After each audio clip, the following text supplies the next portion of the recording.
Shame-based behavior is that which chronically leaves you feeling ashamed, or which should leave you to feeling ashamed.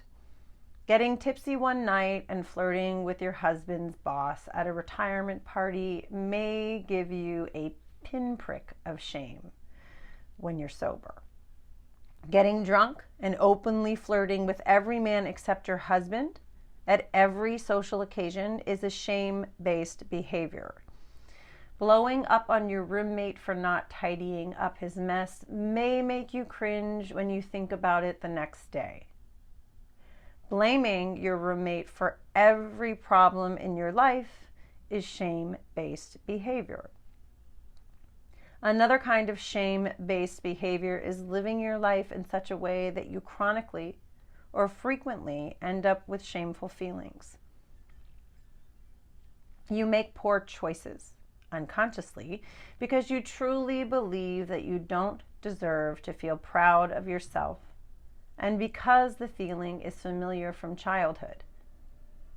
If you engage in this kind of recurring behavior, you most likely had a childhood that was filled with pervasive negativity and are so used to feeling shame that it's uncomfortable to feel good or proud of yourself.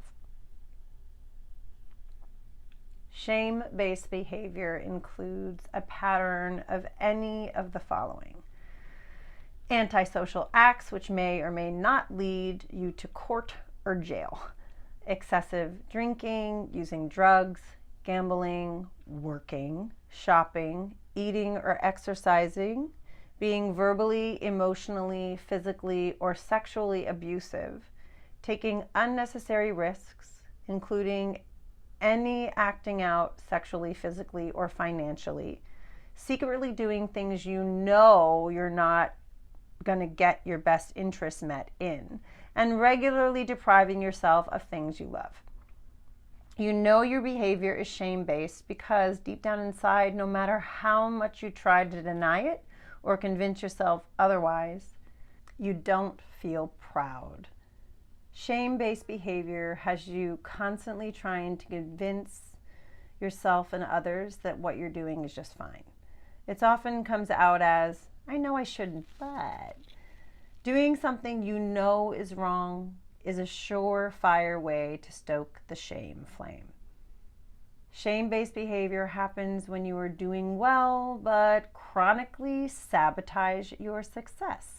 Ignore the advice of healthy people whom you trust, and engage in a relationship or activity that has a high risk of hurting you.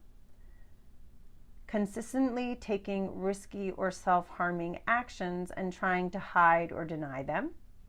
Regularly neglecting your health and not taking care of your body, mind, or spirit, or habitually acting on impulse with slight or no regard for consequence. If you want to reduce shame, you will need to start thinking about the consequences of your actions. If you determine that behaving in a certain way will make you feel good about yourself, then that's what you need to do. If the behavior will bring you shame, then it's definitely the wrong choice. If you want to feel proud, you have to build your self-worth, not tear it down. One of the best ways to develop high self-esteem and sound self-worth is to make conscious, intentional choices that you know are in your long-term best interest. Because shame may feel unbearable at times, it's a highly challenging emotion, truly one of the most abrasive to our sensitive souls.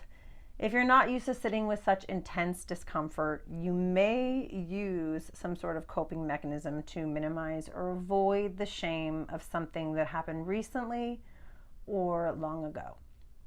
The irony is that if you do something that you believe that you shouldn't, if you restrict yourself from having something that you need or you want, if you overindulge to try to numb pain, or if you don't take good care of yourself, keeping your nourishment and pleasure in mind, you know exactly how you're going to end up feeling: ashamed. It's important to recognize the disordered behaviors that you do that serve a dual purpose. They both alleviate and perpetuate shame. You inadvertently double your dose of discomfort by using your coping mechanism inappropriately to avoid whatever shame you felt initially. If you're prone to shame-based behavior, you may have a hierarchy of coping mechanisms.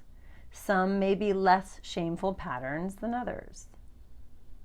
You may also only have one shame-based activity where you place all your bad feelings about who you think you are. You may expect so much of yourself in most areas of your life that your coping mechanisms where you check out is the only one in which you let yourself go. What all your behaviors have in common is that you destroy feelings of self-love and self-worth.